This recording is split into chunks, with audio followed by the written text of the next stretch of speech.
ਵਾਹਿਗੁਰੂ ਜੀ ਕਾ ਖਾਲਸਾ ਵਾਹਿਗੁਰੂ ਜੀ ਕੀ ਫਤਿਹ।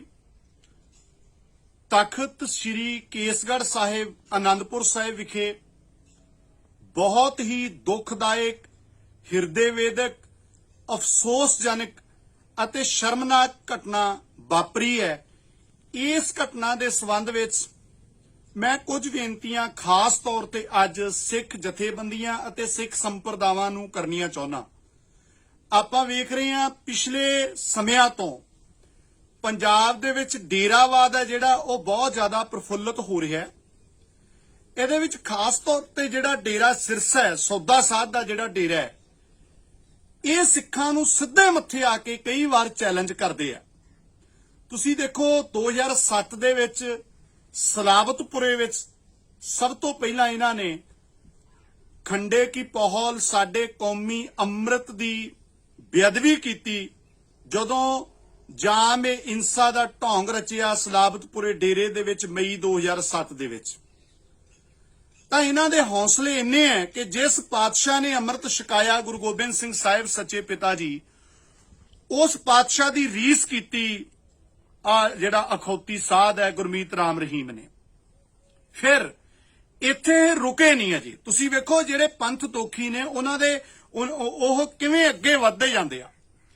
ਉਸ ਤੋਂ ਬਾਅਦ ਉਹ ਸ੍ਰੀ ਗੁਰੂ ਗ੍ਰੰਥ ਸਾਹਿਬ ਪਾਤਸ਼ਾਹ ਦੇ ਸਰੂਪ ਚੋਰੀ ਕਰਦੇ ਨੇ ਬੁਰਜਵਾਰ ਸਿੰਘ ਵਾਲੇ ਤੋਂ। ਫਿਰ ਚੈਲੰਜ ਕਰਦੇ ਨੇ ਕਿ ਤੁਹਾਡਾ ਗੁਰੂ ਸਾਡੇ ਕੋਲ ਹੈ, ਜੇ ਤੁਸੀਂ ਲੱਭਦੇ ਹੋ ਤਾਂ ਅਸੀਂ ਤੁਹਾਨੂੰ ਇਨਾਮ ਵੀ ਦੇਵਾਂਗੇ 10 ਲੱਖ ਰੁਪਈਆ ਸਲਾਬਤਪੁਰੇ ਡੇਰੇ ਦੇ ਵਿੱਚ। ਚੈਲੰਜ ਕਰਕੇ ਉਹਨਾਂ ਨੇ ਅੰਕ ਜਿਸ ਪਾਤਸ਼ਾਹ ਅੱਗੇ ਪੂਰੀ ਮਾਨਵਤਾ ਝੁਕਦੀ ਆ, ਉਹਨਾਂ ਦੁਸ਼ਟਾਂ ਨੇ ਅੰਕ ਤੱਕ ਖਿਲਾਰਿਆ। ਬਹੁਤ ਕੁਝ ਵਾਪਰਿਆ, ਇਨਸਾਫ ਮੰਗਣ ਵਾਲਿਆਂ ਤੇ ਡਾਂਗਾ ਵਰੀਆਂ, ਗੋਲੀਆਂ ਚੱਲੀਆਂ, ਸ਼ਹੀਦੀਆਂ ਹੋਈਆਂ, ਉਹ ਆਪਾਂ ਸਾਰਾ ਕੁਝ ਜਾਣਦੇ ਹਾਂ। ਉਹ ਹੌਸਲੇ ਜਿਹੜੇ ਨੇ ਪੰਥ ਦੋਖੀਆਂ ਦੇ ਇੰਨੇ ਵੱਧਦੇ ਜਾਂਦੇ ਆ ਕਿ ਆ ਪਿਛਲੇ ਦਿਨੀ ਅੰਮ੍ਰਿਤ ਵੇਲੇ ਦਾ ਵਕਤ ਚੁਣਿਆ ਔਰ ਤਖਤ ਉਹ ਚੁਣਿਆ ਜਿਸ ਤਖਤ ਉੱਤੇ ਧੰਨ ਗੁਰੂ ਗੋਬਿੰਦ ਸਿੰਘ ਪਾਤਸ਼ਾਹ ਨੇ ਬਹੁਤ ਵੱਡੀ ਰਹਿਮਤ ਸਾਡੀ ਝੋਲੀ ਦੇ ਵਿੱਚ ਪਾਈ, ਕੇਸਗੜ੍ਹ ਸਾਹਿਬ। ਉੱਥੇ ਆ ਕੇ ਉਹਨਾਂ ਨੇ ਉਸੇ ਤੰਬਾਕੂ ਦੀ ਸਿਗਰਟ ਪੀ ਕੇ, ਉਹ ਸਿਗਰਟ ਪੀ ਕੇ ਧੂਆਂ ਸਾਡੇ ਗੁਰਬਾਣੀ ਗਾਉਣ ਵਾਲੇ, ਕੀਰਤਨ ਕਰਨ ਵਾਲੇ ਸਾਡੇ ਰਾਗੀ ਸਿੰਘਾਂ ਤੇ ਮਾਰਿਆ। ਜਿਸ ਤੰਬਾਕੂ ਨੂੰ ਗੁਰਮਤ ਦੇ ਵਿੱਚ ਜਗਤ ਝੂਠ ਕਿਹਾ ਜਾਂਦਾ, ਜਿਸ ਤੰਬਾਕੂ ਦੇ ਵਿੱਚ ਕਲਗੀਧਰ ਪਾਤਸ਼ਾਹ ਜੀ ਦਾ ਘੋੜਾ ਤੰਬਾਕੂ ਦੇ ਖੇਤ ਵਿੱਚ ਨਹੀਂ ਸੀ ਵੜਿਆ, ਉਹ ਤੰਬਾਕੂ ਦਾ ਸੇਵਨ ਤਖਤ ਸਾਹਿਬ ਤੇ ਕਰਕੇ, ਮਤਲਬ ਉਹ ਵੱਧਦੇ ਜਾਂਦੇ ਆ। ਜਿਹੜੇ ਪੰਥ ਦੋਖੀ ਆ ਨਾ ਜੀ, ਉਹਨਾਂ ਦੀਆਂ ਜਿਹੜੀਆਂ ਇਹ ਘਟੀਆ ਹਰਕਤਾਂ ਨੇ ਉਹ ਲਗਾਤਾਰ ਵੱਧ ਰਹੀਆਂ ਨੇ, ਲਗਾਤਾਰ ਉਹ ਇੱਕ ਨਾ ਇੱਕ ਦਿਨ ਕਰਦੇ ਆ।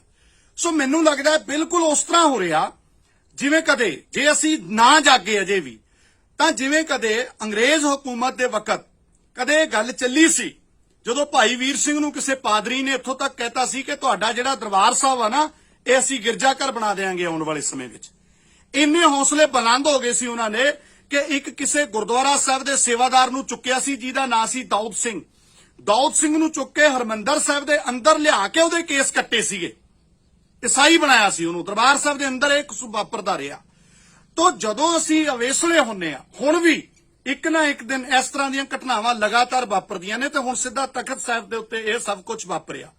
ਤਾਂ ਇਹਦੇ ਵਿੱਚ ਜਿਹੜੀ ਉਸ ਤੋਂ ਬਾਅਦ ਜਦੋਂ ਇਹ ਦੁੱਖ ਦੇਣੀਆਂ ਘਟਨਾਵਾਂ ਵਾਪਰਦੀਆਂ ਨੇ, ਤਾਂ ਅਸੀਂ ਕੀ ਕਰਦੇ ਹਾਂ, ਅਸੀਂ ਫਿਰ ਲੀਡਰਸ਼ਿਪ ਨੂੰ ਦੋਸ਼ ਦਿੰਨੇ ਆ। ਉਹਨਾਂ ਦੀ ਜ਼ਿੰਮੇਵਾਰੀ ਬਣਦੀ ਵੀ ਆ, ਜਾਂ ਸਰਕਾਰਾਂ ਦੀ ਨਲਾਇਕੀ ਹੈ, ਸਰਕਾਰਾਂ ਦੀ ਜਿਹੜੀ ਹੈਗੀ ਆ, ਰਾਜਨੀਤਿਕ ਲੋਕਾਂ ਦੀ ਬਹੁਤ ਵੱਡੀ ਸ਼ਹਿ ਡੇਰਾਵਾਦ ਨੂੰ ਹੈ, ਇਹਦੇ ਵਿੱਚ ਕੋਈ ਸ਼ੱਕ ਨਹੀਂ। ਇਹ ਗੱਲਾਂ ਆਪਾਂ ਅਕਸਰ ਕਰਦੇ ਹਾਂ। ਪਰ ਮੈਂ ਅੱਜ ਇਹ ਕਹਿਣਾ ਚਾਹੁੰਦਾ ਕਿ ਜਿੱਥੇ ਇਹ ਸਾਰੇ ਸਿਸਟਮ ਦੇ ਵਿੱਚ ਦੇਖੋ, ਜਿਹੜੇ ਲੀਡਰ ਹੈ ਨਾ, ਉਹ ਜ਼ਿਆਦਾਤਰ ਰੱਬ ਤੋਂ ਨਹੀਂ ਡਰਦੇ, ਗੁਰੂ ਤੋਂ ਨਹੀਂ ਡਰਦੇ, ਵੋਟ ਤੋਂ ਡਰਦੇ ਆ। ਆਖਿਰ ਕੀ ਕਾਰਨ ਹੈ? ਸਾਨੂੰ ਸਾਰਿਆਂ ਨੂੰ ਸੋਚਣਾ ਪਊਗਾ ਕਿ ਸਿੱਖਾਂ ਦਾ ਪ੍ਰੈਸ਼ਰ ਜਿਹੜਾ ਲੀਡਰਾਂ ਦੇ ਉੱਤੇ ਕਿਉਂ ਨਹੀਂ ਪੈ ਰਿਹਾ। ਉਹ ਸਿਆਸੀ ਸਾਰੀਆਂ ਪਾਰਟੀਆਂ ਇਹ ਕਿਉਂ ਨਹੀਂ ਸੋਚਦੀਆਂ ਕਿ ਜੇ ਅਸੀਂ ਇਹੋ ਜਿਹੇ ਗੁਰਮੀਤ ਰਾਮ ਰਹੀਮ ਵਰਗੇ ਅੱਤਵਾਦੀ, ਦਰਿੰਦੇ, ਕਾਤਲ ਬੰਦੇ ਦੀ ਸਪੋਰਟ ਕਰਾਂਗੇ, ਜਿਹੜਾ ਗੁਰੂ ਪਾਤਸ਼ਾਹ ਦੀਆਂ ਮਰਿਆਦਾਵਾਂ ਨੂੰ ਨਿਤ ਚੈਲੰਜ ਕਰਦਾ ਹੈ, ਆਪ ਕਰਦਾ ਹੈ ਜਾਂ ਆਪਣੇ ਚੇਲਿਆਂ ਤੋਂ ਕਰਵਾਉਂਦਾ ਹੈ, ਜੇ ਇਹਦੀ ਸਪੋਰਟ ਕਰਾਂਗੇ ਤਾਂ ਸਿੱਖ ਸਮਾਜ ਬਹੁਤ ਵੱਡੇ ਪੱਧਰ ਤੇ ਰੁੱਸ ਜੂਗਾ, ਸਾਡੇ ਨਾਲੋਂ ਗੁੱਸੇ ਹੋ ਜਾਣਗੇ, ਸਾਨੂੰ ਵੋਟਾਂ ਨਹੀਂ ਪਾਉਣੀਆਂ। ਮੈਂ ਇਹ ਕਹਿਣਾ ਚਾਹੁੰਦਾ ਕਿ ਸਿੱਖਾਂ ਦਾ ਪ੍ਰੈਸ਼ਰ ਕਿਉਂ ਨਹੀਂ ਬਣ ਰਿਹਾ। ਇਹਦਾ ਇੱਕ ਬਹੁਤ ਵੱਡਾ ਜਿਹੜਾ ਕਾਰਨ ਇਹੀ ਆ ਕਿ ਅਸੀਂ ਜਿਹੜੀ ਕੌਮ ਆ, ਵੱਖ-ਵੱਖ ਹਿੱਸਿਆਂ ਦੇ ਵਿੱਚ, ਵੱਖ-ਵੱਖ ਜਥਿਆਂ ਦੇ ਵਿੱਚ ਵੰਡੀ ਹੋਈ ਆ, ਜਥੇਬੰਦੀਆਂ ਦੇ ਵਿੱਚ, ਸੰਪਰਦਾਵਾਂ ਦੇ ਵਿੱਚ। ਵੇਖੋ, ਸੰਪਰਦਾਵਾਂ ਰੱਖ ਲਓ, ਜਥੇਬੰਦੀਆਂ ਬਣਾ ਲਓ, ਸਭ ਕੁਝ ਕਰ ਲਓ, ਪਰ ਉਹ ਉੱਥੇ ਵਖਰੇਵੇਂ ਵੀ ਹੈਗੇ ਨੇ ਸਾਡੇ। ਸਾਡੇ ਦੇਖੋ ਸਿਆਣਪ ਇਸ ਗੱਲ ਦੇ ਵਿੱਚ ਹੁੰਦੀ ਆ ਕਿ ਤੁਹਾਨੂੰ 100 ਦੇ ਵਿੱਚੋਂ 40 ਗੱਲਾਂ ਦੇ ਉੱਤੇ ਸਹਿਮਤੀ ਆ, 60 ਦੇ ਉੱਤੇ ਸਹਿਮਤੀ ਨਹੀਂ। ਤਾਂ ਜਿਹੜੇ ਸਿਆਣੇ ਲੋਕ ਹੁੰਦੇ ਆ ਉਹ 40 ਗੱਲਾਂ ਨੂੰ ਇਕੱਠੀਆਂ ਕਰਕੇ ਕਾਮਨ ਮਿਨੀਮਮ ਪ੍ਰੋਗਰਾਮ ਬਣਾ ਕੇ ਅੱਗੇ ਚੱਲ ਪੈਂਦੇ ਆ। ਪਰ ਸਾਡੀ ਕੌਮ ਦਾ ਕੀ ਹਾਲ ਹੈ ਜੀ? ਸਾਡੀ ਕੌਮ ਦੇ ਵਿੱਚ ਮੈਨੂੰ ਇਹ ਲੱਗਦਾ ਕਿ 90-95% ਤਾਂ ਸਾਡੀ ਸਾਰਿਆਂ ਦੀ ਸਹਿਮਤੀ ਆ, ਵੱਧ ਤੋਂ ਵੱਧ 5-10% ਦੇ ਉੱਤੇ ਸਾਡੇ ਵਖਰੇਵੇਂ ਹੈਗੇ ਨੇ। ਪਰ ਅਸੀਂ ਕੀ ਕਰਦੇ ਆ, ਜਿਹੜੀਆਂ 90-95 ਗੱਲਾਂ ਦੇ ਉੱਤੇ ਸਹਿਮਤੀ ਆ ਉਹਨੂੰ ਛੱਡ ਕੇ ਅਸੀਂ 5-10% ਜਿਹਦੇ ਉੱਤੇ ਅਸੀਂ ਸਹਿਮਤ ਨਹੀਂ ਹੋ ਪਾ ਰਹੇ ਉਹਦੇ ਉੱਤੇ ਚਰਚਾ ਕਰਦੇ ਆ, ਵਿਚਾਰ ਚਰਚਾਵਾਂ। ਫਿਰ ਉਹ ਚਰਚਾ ਹੌਲੀ-ਹੌਲੀ ਇਸ ਲੈਵਲ ਤੇ ਚਲੀ ਜਾਂਦੀ ਆ ਕਿ ਖੂਨੀ ਟਕਰਾਅ ਵਾਲੇ ਪਾਸੇ ਅਸੀਂ ਚਲੇ ਜਾਂਦੇ ਆ।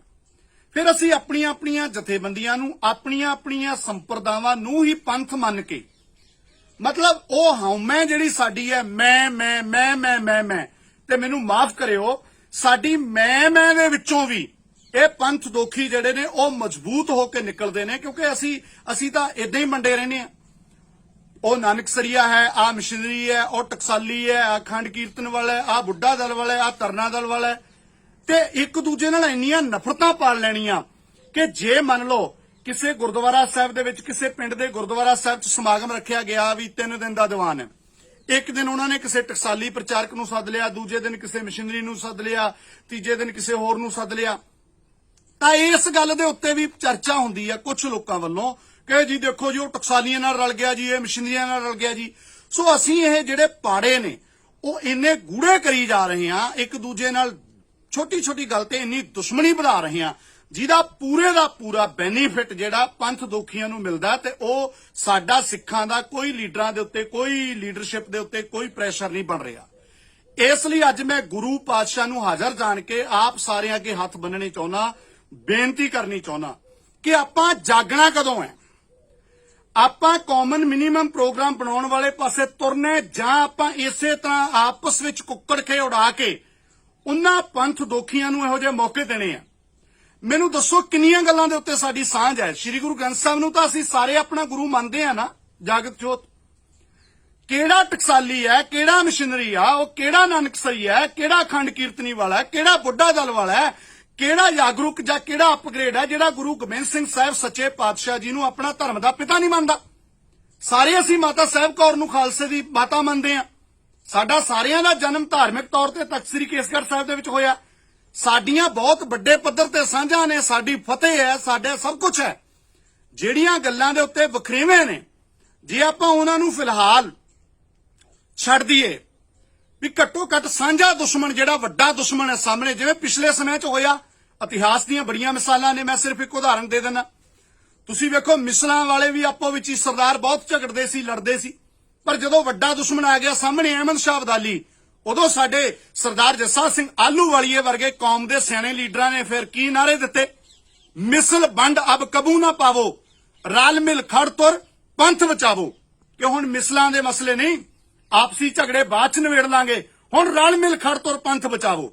ਅੱਜ ਵੀ ਭਰਾਵੋ ਉਹੀ ਵੇਲਾ ਹੈ ਕਿ ਹੁਣ ਠੀਕ ਹੈ, ਮੈਂ ਗੁਰਪ੍ਰਸਾਦ ਤੱਕ ਮੂਲ ਮੰਤਰ ਪੜ੍ਹਦਾ, ਅਸੀਂ ਇਕੱਠੇ ਹੋਈਏ, ਸਪਸ਼ਟ ਕਰ ਦਈਏ ਕਿ ਵੀਰੇ ਮੈਂ ਗੁਰਪ੍ਰਸਾਦ ਤੱਕ ਮੂਲ ਮੰਤਰ ਪੜ੍ਹਦਾ, ਤੂੰ ਨਾਨਕ ਹੋਸੀ ਭੀ ਤੱਕ ਮੂਲ ਮੰਤਰ ਪੜ੍ਹਦਾ, ਪਰ ਭਰਾਵਾ ਗੁਰੂ ਦੀ ਬੇਅਦਬੀ ਤਾਂ ਅਸੀਂ ਦੋਨੇ ਧਿਰਾਂ ਬਰਦਾਸ਼ਤ ਨਹੀਂ ਨਾ ਕਰਦੇ।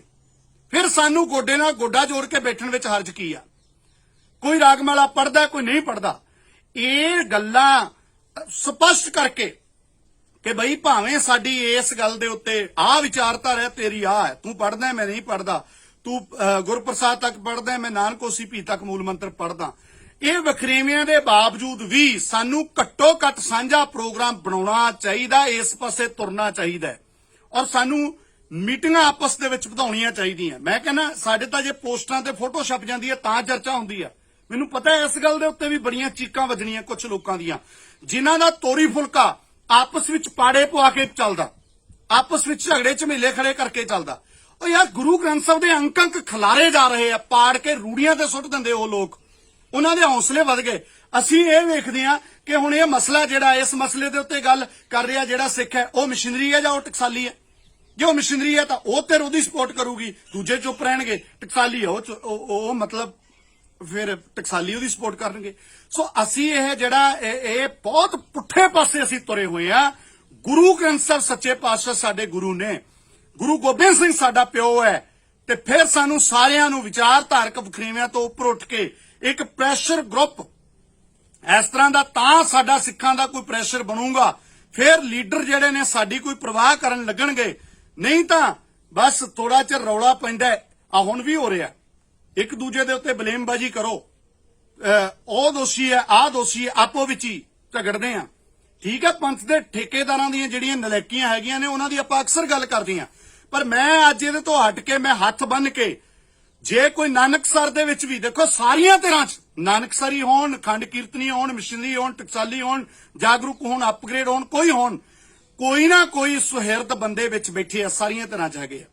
ਸਾਰੇ ਸੁਹਿਰਦ ਬੰਦਿਆਂ ਨੂੰ ਬੇਨਤੀ ਕਰਾਂਗਾ ਕਿ ਯੁਰਤ ਕਰੋ, ਉੱਠੋ, ਹੁਣ ਇਕੱਠੇ ਹੋਣ ਦਾ ਵੇਲਾ ਹੈ। ਕੋਈ ਨਾ ਕੋਈ ਐਸਾ ਸਾਂਝਾ ਪ੍ਰੋਗਰਾਮ ਬਣਾਈਏ, ਉਲੀਕੀਏ, ਪਤਾ ਲੱਗ ਜੇ ਪੰਥ ਦੋਖੀਆਂ ਨੂੰ ਕਿ ਇਹ ਦਿਲੋਂ ਇਕੱਠੇ ਹੋ ਗਏ ਇਸ ਮਸਲੇ ਦੇ ਉੱਤੇ, ਫੇਰ ਕੋਈ ਸਾਡਾ ਜਿਹੜਾ ਸਾਡੇ ਮਸਲਿਆਂ ਦੀ ਸੁਣਵਾਈ ਹੋ ਸਕਦੀ ਹੈ। ਨਹੀਂ ਤਾਂ ਇੱਕ ਦੂਜੇ ਤੇ ਬਲੇਮ ਬਹੁਤ ਲਾ ਲਏ, ਹੁਣ ਇੱਕ ਦੂਜੇ ਨੂੰ ਆਰਐਸਐਸ ਦਾ ਏਜੰਟ ਬਹੁਤ ਕਹਿ ਲਿਆ। ਇੱਕ ਚੱਲਦਾ ਵੀ ਜਿਹੜਾ ਵੀ ਤੁਹਾਨੂੰ ਲੱਗਦਾ ਜਿਹਦੇ ਨਾਲ ਵਿਚਾਰਧਾਰਾ ਦੀ ਸਹਿਮਤੀ ਨਹੀਂ ਹੈਗੀ ਉਹਨੂੰ ਆਰਐਸਐਸ ਦਾ ਏਜੰਟ ਕਹਿ ਦਿੰਦੇ ਆ, ਨਾਲ ਦੀ ਨਾਲ ਹੀ ਫਤਵੇ। ਇੱਕ ਦੂਜੇ ਨੂੰ ਆਰਐਸਐਸ ਦੇ ਏਜੰਟ ਬਹੁਤ ਕਹਿ ਲਿਆ ਵੀਰੇ, ਹੁਣ ਇਹ ਕੰਮ ਕਿਰਪਾ ਕਰਕੇ ਬੰਦ ਕਰਕੇ ਗੁਰੂ ਦੇ ਓਟ ਆਸਰੇ ਆਪਣੇ ਹਿਸਟਰੀ ਤੋਂ ਸੇਧ ਲੈ ਕੇ ਇੱਕ ਮੁੱਠਤਾ ਏਕਤਾ ਵਾਲਾ ਪ੍ਰੋਗਰਾਮ ਬਣਾਈਏ, ਇਕੱਠੇ ਹੋਣ ਦਾ ਯਤਨ ਕਰੀਏ, ਔਰ ਇਹਦੇ ਚ ਕੋਈ ਇੱਕ ਦੂਜੇ ਤੇ ਥੋਪੀਏ ਨਾ। ਬਈ ਠੀਕ ਹੈ ਯਾਰ, ਅਸੀਂ ਇਹਨਾਂ ਗੱਲਾਂ ਦੇ ਉੱਤੇ ਮੰਨ ਲਓ ਕੋਈ ਜਿਹੜੇ ਵਖਰੇਵੇਂ ਨੇ ਸਾਡੇ ਮਾਸ ਦੇ ਮਸਲੇ ਤੇ ਹੈ, ਬਹੁਤ ਮਸਲਿਆਂ ਤੇ ਨੇ, ਉਹ ਵਖਰੇਵਿਆਂ ਦੇ ਉੱਤੇ ਅਸੀਂ ਹੈਗੇ ਆ ਬਈ, ਮਤਭੇਦ ਹੈਗੇ ਨੇ, ਪਰ ਇਹ ਚ ਗੱਲਾਂ ਛੱਡ ਦਈਏ। ਕਾਮਨ ਮਿਨੀਮਮ ਪ੍ਰੋਗਰਾਮ ਬਣਾ ਕੇ ਸਾਨੂੰ ਅੱਗੇ ਵਧਣਾ ਚਾਹੀਦਾ, ਔਰ ਇਸ ਪਾਸੇ ਜਿੰਨੀਆਂ ਵੀ ਸੁਹਿਰਦ ਧਿਰਾਂ ਨੇ, ਜਿੰਨੇ ਵੀ ਸਿਆਣੇ ਬੰਦੇ ਬੈਠੇ ਆ ਸਾਰੇ ਗਰੁੱਪਾਂ 'ਚ, ਉਹਨਾਂ ਨੂੰ ਅੱਗੇ ਆਉਣ ਦੀ ਲੋੜ ਆ। ਨਹੀਂ ਤਾਂ ਜਿਹੜੀ ਕੁੱਕੜ ਖੇ ਉਡਾਈ ਜਾ ਰਹੀ ਆ, ਇਸੇ ਕੁੱਕੜ ਖੇ ਦੇ ਵਿੱਚੋਂ ਪੰਥ ਦੋਖੀਆਂ ਦੇ ਹੌਸਲੇ ਬੁਲੰਦ ਹੋ ਰਹੇ ਨੇ, ਸਾਡੀ ਮੈਂ ਦੇ ਵਿੱਚੋਂ ਉਹ ਮਜ਼ਬੂਤ ਹੋ ਰਹੇ ਨੇ। ਮੈਂ ਤੁਹਾਨੂੰ ਹੱਥ ਬੰਨ ਕੇ ਕਹਿਣਾ, ਹੁਣ ਕਦੋਂ ਜਾਗਣਾ? ਉਹ ਸਿਗਰਟਾਂ ਪੀ ਕੇ ਧੂਆਂ ਮਾਰਨ ਲੱਗ ਪਏ ਤੁਹਾਡੇ ਮੂੰਹ ਤੇ, ਇਦੋਂ ਬਾਅਦ ਤਾਂ ਫਿਰ ਜਰਦਾ ਮਲ ਕੇ ਮੂੰਹ ਵਿੱਚ ਪਾਉਣਗੇ, ਉਦੋਂ ਜਾਗਣਾ। ਕਦੋਂ ਇਕੱਠੇ ਹੋਣਾ ਆਪਾਂ? ਕੀ ਹੋਊਗਾ ਇਸ ਤੋਂ ਬਾਅਦ? ਇਸ ਲਈ ਸਾਰੀਆਂ ਸੰਪਰਦਾਵਾਂ, ਸਾਰੀਆਂ ਜਥੇਬੰਦੀਆਂ, ਸਾਰੇ ਜਿਹੜੇ ਸਿਆਣੇ ਬੰਦੇ ਆ, ਮੈਂ ਹੱਥ ਬੰਨ ਕੇ ਬੇਨਤੀ ਕਰਦਾ, ਗੁਰੂ ਪਾਤਸ਼ਾਹ ਨੂੰ ਹਾਜ਼ਰ ਸਮਝ ਕੇ ਤੁਹਾਡੇ ਅੱਗੇ ਵੀ ਬੇਨਤੀ ਕਰਦਾ ਸਾਰੇ ਵੀਰੋ, ਕਿ ਆਪਾਂ ਇੱਕ ਮੁੱਠਤਾ ਵਾਲਾ ਮਾਹੌਲ ਬਣਾਓ, ਔਰ ਜਿਹੜੇ ਕੁਝ ਤੱਤ ਨੇ ਹੋ ਜੇ, ਜਿਹੜੇ ਚਾਹੁੰਦੇ ਨਹੀਂ, ਜਿਹੜੇ ਮਤਲਬ 95 ਗੱਲਾਂ ਤੇ ਸਹਿਮਤੀ ਆ ਉਹਨਾਂ ਨੂੰ ਛੱਡ ਕੇ ਸਿਰਫ 5% ਗੱਲਾਂ ਨੂੰ ਉਭਾਰ ਕੇ ਸਾਡੇ ਪਾੜੇ ਹੋਰ ਡੂੰਘੇ ਪਾੜੇ ਪਾਉਂਦੇ ਆ, ਆਪਸ ਦੇ ਵਿੱਚ ਹੋਰ ਜਿਹੜੀਆਂ ਦੀਵਾਰਾਂ ਨੇ ਉਹ ਜ਼ਿਆਦਾ ਖਿੱਚੀਆਂ ਜਾਂਦੀਆਂ ਨੇ, ਗੂੜੀਆਂ ਹੁੰਦੀਆਂ ਨੇ, ਜਿਹੜਾ ਕੰਮ ਪੰਥ ਦੋਖੀਆਂ ਨੂੰ ਮਤਲਬ ਹੌਸਲੇ ਦਿੰਦਾ, ਅਸੀਂ ਇਹ ਕੰਮ ਬੰਦ ਕਰੀਏ। ਮੈਨੂੰ ਲੱਗਦਾ ਸੀ ਕਿ ਤਖਤ ਸ੍ਰੀ ਕੇਸਗੜ੍ਹ ਸਾਹਿਬ ਵਾਲੀ ਘਟਨਾ ਨੂੰ ਦੇ ਆਧਾਰ ਤੇ ਕਿ ਬਾਕੀ ਪੱਖ ਬਹੁਤ ਸਾਰੇ ਆ ਰਹੇ ਆ, ਇਹ ਪੱਖ ਹੈ ਜਿਹੜਾ ਸਾਨੂੰ ਆਪਸ ਦੇ ਵਿੱਚ ਇਕੱਠੇ ਹੋਣ ਵਾਲਾ, ਇਸ ਪੱਖ ਤੇ ਸਾਨੂੰ ਪੂਰਾ ਧਿਆਨ ਦੇਣ ਦੀ ਲੋੜ ਹੈ, ਤਾਂ ਜੋ ਭਵਿੱਖ ਵਿੱਚ ਇਹੋ ਜਿਹਾ ਕੁਝ ਨਾ ਵਾਪਰੇ। ਇਹ ਲੰਗੇਆਣਾ ਪਿੰਡ, ਨਾਲ ਇਹ ਵੀ ਮੈਂ ਲੰਗੇਆਣਾ ਨਵਾਂ ਪਿੰਡ ਜਿਹੜਾ ਮੋਗਾ ਜ਼ਿਲ੍ਹੇ ਦਾ ਪਿੰਡ ਹੈ, ਉੱਥੋਂ ਦੀ ਮੌਜੂਦਾ ਤੇ ਸਾਬਕਾ ਪੰਚਾਇਤ ਦਾ ਧੰਨਵਾਦ ਕਰਨਾ ਚਾਹੁੰਦਾ, ਉੱਥੋਂ ਦੇ ਕਲੱਬਾਂ ਦਾ, ਨੌਜਵਾਨਾਂ ਦਾ, ਮੇਰੀਆਂ ਮਾਵਾਂ ਭੈਣਾਂ ਦਾ, ਬਜ਼ੁਰਗਾਂ ਦਾ, ਪਿੰਡ ਦੇ ਬੱਚੇ ਦਾ ਮੈਂ ਦਿਲੋਂ ਰਿਣੀ ਆ, ਧੰਨਵਾਦ ਕਰਨਾ ਚਾਹੁੰਦਾ ਕਿ ਸਾਰੇ ਪਿੰਡ ਨੇ ਫੈਸਲਾ ਕਰ ਲਿਆ ਕਿ ਉਹ ਪਰਮਜੀਤ ਪਾਪੀ ਜਿਹਨੇ ਗੁਰੂ ਗੋਬਿੰਦ ਸਿੰਘ ਪਿਤਾ ਦੇ ਉਸ ਮਹਾਨ ਅਸਥਾਨ ਦੇ ਉੱਤੇ ਇਹੋ ਜਿਹੀ ਘਟੀਆ ਹਰਕਤ ਕੀਤੀ ਆ, ਉਹਦਾ ਬਿਲਕੁਲ ਬਾਈਕਾਟ ਕਰ ਦਿੱਤਾ ਸਮਾਜਿਕ, ਕਿ ਭਾਵੇਂ ਪਿੰਡ ਛੱਡੇ ਨੂੰ ਉਹਨਾਂ ਨੂੰ 40 ਸਾਲ ਹੋ ਗਏ ਨੇ, ਇਹਦੇ ਬਾਵਜੂਦ ਜਿੱਥੋਂ ਤੱਕ ਪਤਾ ਲੱਗਿਆ 15 ਕਿੱਲੇ ਜ਼ਮੀਨ ਜਿਹੜੀ ਆ ਉਹ ਪਰਮਜੀਤ ਦੀ ਉਸ ਪਿੰਡ ਵਿੱਚ ਹੈ। ਪਿੰਡ ਨੇ ਫੈਸਲਾ ਕੀਤਾ ਕਿ ਉਹਦੀ ਜ਼ਮੀਨ ਕੋਈ ਨਾ ਵਰਤੂਗਾ ਨਾ ਖਰੀਦੂਗਾ। ਸਮਾਜਿਕ ਬਾਈਕਾਟ ਦਾ ਜਿਹੜਾ ਫੈਸਲਾ, ਇੱਕ ਚੰਗਾ ਫੈਸਲਾ ਕੀਤਾ, ਔਰ ਨਾਲ ਉਹਨਾਂ ਨੇ ਜਿਹੜੇ ਸੌਦਾ ਸਾਧ ਦੇ ਕੁਝ ਪ੍ਰੇਮੀ ਪਿੰਡ ਵਿੱਚ ਵਸਦੇ ਆ ਉਹਨਾਂ ਨੂੰ ਵੀ ਬੇਨਤੀ ਕੀਤੀ ਹੈ ਕਿ ਉਹ ਫਟਾਫਟ ਪੰਥ ਵਿੱਚ ਸ਼ਾਮਲ ਹੋਣ। ਬਿਲਕੁਲ ਪਿਆਰ ਨਾਲ ਅਸੀਂ ਅਜੇ ਵੀ ਸਭ ਨੂੰ ਗਲੇ ਨਾਲ ਲਾਈਏ, ਕਿਉਂਕਿ ਸਾਡਾ ਗੁਰੂ ਬਹੁਤ ਵਿਸ਼ਾਲ ਹੈ। ਸਾਡੇ ਹੀ ਭੈਣ ਭਰਾ ਨੇ ਭੁੱਲੜ ਜਿਹੜੇ ਇੱਧਰ ਉੱਧਰ ਫਸੇ ਹੋਏ ਆ, ਬਹੁਤ ਵੱਡੇ ਪੱਧਰ ਤੇ ਸਿੱਖੀ ਵਿੱਚ ਸ਼ਾਮਲ ਹੋਣਗੇ, ਤੇ ਸਾਨੂੰ ਸਾਰਿਆਂ ਨੂੰ ਧਿਆਨ ਦੇਣ ਦੀ ਲੋੜ ਹੈ। ਲੰਗੇਆਣਾ ਨਵਾਂ 2 ਪਿੰਡ ਹੈ, ਇਹ ਲੰਗੇਆਣਾ ਨਵਾਂ ਪਿੰਡ ਦੀ ਗੱਲ ਆ, ਉੱਥੋਂ ਦਾ ਪਰਮਜੀਤ ਸੀਗਾ ਪਿਛੋਕੜੋਂ ਦਾ। ਇਸ ਪਿੰਡ ਦਾ ਧੰਨਵਾਦ, ਤੇ ਮੈਂ ਹੱਥ ਫੇਰ ਬੰਨ ਰਿਹਾ ਇੱਕ ਵਾਰੀ ਸਾਰੀਆਂ ਜਥੇਬੰਦੀਆਂ ਦੇ, ਸਾਰੇ ਸੰਪਰਦਾਵਾਂ ਦੇ ਆਗੂ, ਸੁਹਿਰਦ ਬੰਦੇ, ਹੇਠਾਂ ਜਿਹੜੇ ਸਾਰੇ ਸੇਵਾਦਾਰ, ਵੱਡੇ ਛੋਟੇ ਸਾਰੇ ਇਕੱਠੇ ਹੋਈਏ, ਧੜੇਬੰਦੀਆਂ ਤੋਂ ਉੱਪਰ ਉੱਠੀਏ। ਨਹੀਂ ਤਾਂ ਯਾਰ ਆ ਜੋ ਕੁਝ ਵਾਪਰ ਰਿਹਾ ਨਾ, ਇਹ ਮਤਲਬ ਅਸੀਂ ਵੀ ਸਾਰੇ ਕਿਤੇ ਨਾ ਕਿਤੇ ਇਹਨਾਂ ਘਟਨਾਵਾਂ ਲਈ ਫਿਰ ਆਪਣੇ ਆਪ ਨੂੰ ਜ਼ਿੰਮੇਵਾਰ ਮਹਿਸੂਸ ਕਰੀਏ, ਸਵੈ ਪੜਚੋਲ ਕਰੀਏ ਕਿ ਸਾਡੇ ਵਿੱਚ ਵੀ ਕਿਤੇ ਨਾ ਕਿਤੇ ਤਾਂ ਗੜਬੜ ਕੁਛ ਨਾ ਕੁਛ ਹੈ। ਸਿਆਣੇ ਬੰਦੇ, ਸੁਹਿਰਦ ਬੰਦੇ ਜਿੰਨੇ ਵੀ ਵਿਸ਼ਵ ਦੇ ਵਿੱਚ ਵਸਦੇ ਆ, ਉਹ ਇਸ ਪਾਖੇ ਜ਼ਰੂਰ ਕਿਰਪਾ ਕਰਕੇ ਸੋਚਿਓ। ਮੈਂ ਤੋਂ ਬਹੁਤ ਭੁੱਲਾਂ ਹੋਈਆਂ ਹੋਣੀਆਂ, ਆਪਣਾ ਬੱਚਾ ਜਾਣ ਕੇ, ਭਰਾ ਜਾਣ ਕੇ ਮਾਫ ਵੀ ਕਰਿਓ, ਧਿਆਨ ਵਿੱਚ ਲਿਆਇਓ ਕੋਈ ਵੀ ਕਿਸ ਤਰੀਕੇ ਨਾਲ ਸਾਨੂੰ ਸੋਚਣਾ ਚਾਹੀਦਾ ਤੇ ਅੱਗੇ ਵਧਣਾ ਚਾਹੀਦਾ। ਇਹ ਬੇਨਤੀਆਂ ਪ੍ਰਵਾਨ ਕਰਿਓ। ਵਾਹਿਗੁਰੂ ਜੀ ਕਾ ਖਾਲਸਾ, ਵਾਹਿਗੁਰੂ ਜੀ ਕੀ ਫਤਿਹ।